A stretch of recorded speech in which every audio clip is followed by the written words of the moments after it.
കാവ് നെഹ്റു പാർക്കിൽ കായലിലെ water sports സഞ്ചാരികൾക്ക് തുറന്നു നൽകി. മുരളി പെരുന്നെല്ലി MLA ഉദ്ഘാടനം ചെയ്തു. ധാരാളം സഞ്ചാരികളെ ആകർഷിക്കുന്ന ഒരു പാർക്കാണ് നമ്മുടെ ഏനാമാവ് നെഹ്റു പാർക്ക്. ആ നെഹ്റു പാർക്കിൻ്റെ നെറുകയിൽ ഒരു പൊന്തുകൽ കൂടി ചാർജാണ് ഇപ്പോൾ ഇന്നിവിടെ നമ്മൾ ചെയ്യുന്നത്. നമ്മുടെ പ്രിയപ്പെട്ട കളക്ടർ DTPCയുടെ ചെയർമാൻ കൂടിയായ അദ്ദേഹം മുൻകൈയെടുത്തുകൊണ്ട് ഇത്തരം ഒരു പരിപാടി നമുക്ക് ഇവിടെ തുടങ്ങാൻ സംബന്ധിച്ച് ചർച്ച നടത്തിയിരുന്നു. നേരത്തെ പറഞ്ഞ ജില്ലാ കളക്ടർ അർജുൻ പാണ്ഡ്യൻ അധ്യക്ഷത വഹിച്ചു. ആക്ടിവിറ്റീസ് ജില്ലയിൽ പ്രൊമോട്ട് ചെയ്യുന്നതായിട്ടുള്ള ആക്ടിവിറ്റീസ് നമ്മൾ നടന്നു വരികയാണ്. അപ്പോൾ അതിൻ്റെ ഭാഗമായിട്ടാണ് പല ലൊക്കേഷൻസ് നമ്മൾ ഐഡൻറ്റിഫൈ ചെയ്തിട്ട് പുതിയതായിട്ടുള്ള ആക്ടിവിറ്റീസ് നമ്മൾ സ്റ്റാർട്ട് ചെയ്യുന്നത്. അപ്പോൾ അതിൻ്റെ ഭാഗമായിട്ട് ഏനാമാവ് നെഹ്റു പാർക്കിൽ ഇങ്ങനെ വാട്ടർ സ്പോർട്സ് ആക്ടിവിറ്റീസ് തുടങ്ങാമെന്ന് നമ്മൾ ആലോചിച്ചു. അത് പ്രകാരം ബഹുമാനപ്പെട്ട MLA ആയിട്ട് ഡിസ്കസ് ചെയ്യും. നല്ലൊരു സപ്പോർട്ട് കിട്ടുകയും നമ്മൾ ഒരു മാസം മുന്നേ ഇവിടെ ഒരു ട്രയൽ റൺ നടക്കുകയും ചെയ്യുകയുണ്ടായി.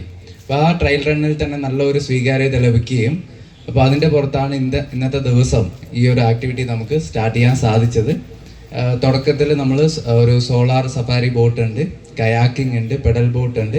നമ്മൾ കുറച്ച് കഴിയുമ്പോഴത്തേക്ക് ഇതിൻ്റെ റെസ്പോൺസ് നോക്കിയിട്ട് മറ്റ് കൂടുതൽ ആക്ടിവിറ്റീസ് നമ്മളിവിടെ സ്റ്റാർട്ട് ചെയ്യാനാണ് ഉദ്ദേശിക്കുന്നത്.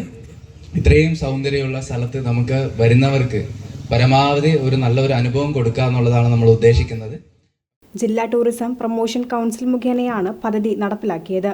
സഞ്ചാരികളായി എത്തുന്നവർക്ക് ബോട്ടിംഗ്, കയാക്കിംഗ് എന്നിവ ആസ്വദിക്കാനാകും. 15 പേർക്ക് യാത്ര ചെയ്യാനാകുന്ന സോളാർ ബോട്ടിൽ 1 മണിക്കൂർ യാത്രയ്ക്ക് 2500 രൂപയും, കയാക്കിംഗ് അരമണിക്കൂറിന് 100 രൂപയും, പെഡൽ ബോട്ട് അരമണിക്കൂറിന് 300 രൂപയുമാണ് ടിക്കറ്റ് നിരക്ക്. Mullassery block panchayat president ലതി Venugopal, Venkitangu panchayat president Kochappan വടക്കൻ, വൈസ് പ്രസിഡന്റ് മുംതാസ് റസാഖ്, ജില്ലാ പഞ്ചായത്ത് അംഗം ബെന്നി ആന്റണി, വിനോദസഞ്ചാര വകുപ്പ് deputy director RC Premdas, Thrissur DTPC secretary C Vijayaraj എന്നിവർ സംസാരിച്ചു.